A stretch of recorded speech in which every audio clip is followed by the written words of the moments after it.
मरकुस रचित सुसमाचार 11वीं अध्याय पहली आयत से। जब वे यरूशलेम के निकट जैतून पहाड़ पर बेतफगे और बेतनिया के पास आए तो उसने अपने चेलों में से 2 को ये कहकर भेजा, सामने के गांव में जाओ, और उसने पहुंचते ही एक गदही का बच्चा जिस पर कभी कोई नहीं चढ़ा बंधा हुआ तुम्हें मिलेगा, उसे खोल लाओ। यदि तुमसे कोई पूछे ये क्यों करते हो तो कहना, प्रभु को इसका प्रयोजन है और वह शीघ्र उसे यहाँ भेज देगा। उन्होंने जाकर उस बच्चे को बाहर द्वार के पास चौक में बंधा हुआ पाया और खोलने लगे। उनमें से जो वहाँ खड़े थे कोई कोई कहने लगे, ये क्या करते हो? गधे के बच्चे को क्यों खोलते हो? जैसे यीशु ने कहा था वैसा ही उन्होंने उनसे कह दिया। तब लोगों ने उन्हें जाने दिया। उन्होंने बच्चे को यीशु के पास लाकर उस पर अपने कपड़े डाले और उस पर बैठ गया। तब बहुतों ने अपने कपड़े मार्ग में बिछाए और औरों ने खेतों में से डालियां काट काट कर फैला दी। जो उसके आगे आगे जाते और पीछे पीछे चलते आते थे पुकार पुकार कर कहते जाते थे, होशाना, धन्य है वह जो प्रभु के नाम से आता है। हमारे पिता दाऊद का राज्य जो आ रहा है धन्य है, आकाश में होशाना। वह यरूशलेम पहुंचकर मंदिर में आया और चारों और सब वस्तुओं को देखकर 12 के साथ बेतनिया गया, क्योंकि सांझ हो गई थी। दूसरे दिन जब वे बेतनिया से निकले तो उसको भूख लगी। वह दूर से अंजीर का एक हरा पेड़ देखकर निकट गया कि क्या जाने उसमें कुछ पाए, पर पत्तों को छोड़ कुछ ना पाया, क्योंकि फल का समय ना था। इस पर उसने उससे कहा, अब से कोई तेरा फल कभी ना खाए। और उसके चेले सुन रहे थे।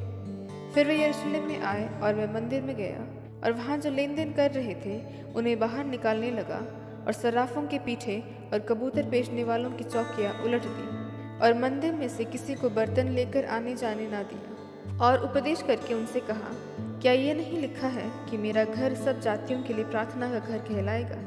पर तुमने इसे डाकुओं का खोह बना दिया है। यह सुनकर प्रधान याजक और शास्त्री उसके नाश करने का अवसर ढूंढने लगे, क्योंकि वे उससे डरते थे, इसलिए कि सब लोग उसके उपदेश से चकित होते थे। सांझ होते ही वे नगर से बाहर चले गए। फिर भोर को जब वे उधर से जाते थे तो उन्होंने उस अंजीर के पेड़ को जड़ तक सूखा हुआ देखा।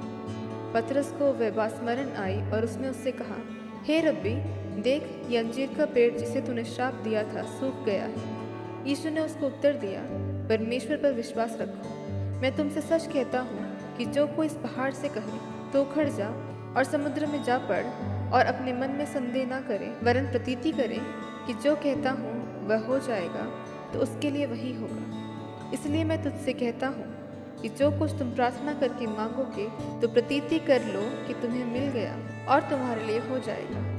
और जब कभी तुम खड़े हुए प्रार्थना करते हो तो यदि तुम्हारे मन में किसी के प्रति कुछ विरोध है तो क्षमा करो, इसलिए कि तुम्हारा स्वर्गीय पिता भी तुम्हारे अपराध क्षमा करे। और यदि तुम क्षमा ना करो तो तुम्हारा पिता भी जो स्वर्ग में है तुम्हारा अपराध क्षमा ना करेगा। फिर वे यरूशलेम में आए और जब वे मंदिर में टहल रहा था तो प्रधान याजक और शास्त्री और पुण्य उसके पास आकर पूछने लगे, तू ये काम किस अधिकार से करता है और ये अधिकार तुझे किसने दिया है कि तू ये काम करे? यीशु ने उनसे कहा, मैं भी तुमसे एक बात पूछता हूँ, मुझे उत्तर दो तो मैं तुम्हें बताऊंगा कि ये काम किस अधिकार से करता हूँ। यूहन्ना का बपतिस्मा क्या स्वर्ग की ओर से था या मनुष्य की ओर से था? मुझे उत्तर दो। तब वे आपस में विवाद करने लगे कि यदि हम कहें स्वर्ग की ओर से तो वह कहेगा, फिर तुमने उसकी प्रतीति क्यों नहीं की? और यदि हम कहें मनुष्यों की ओर से तो लोगों का डर है, क्योंकि सब जानते हैं कि यूहन्ना सचमुच भविष्यद्वक्ता था। अतः उन्होंने यीशु को उत्तर दिया, हम नहीं जानते। यीशु ने उनसे कहा, मैं भी तुमको नहीं बताता कि ये काम किस अधिकार से करता हूँ।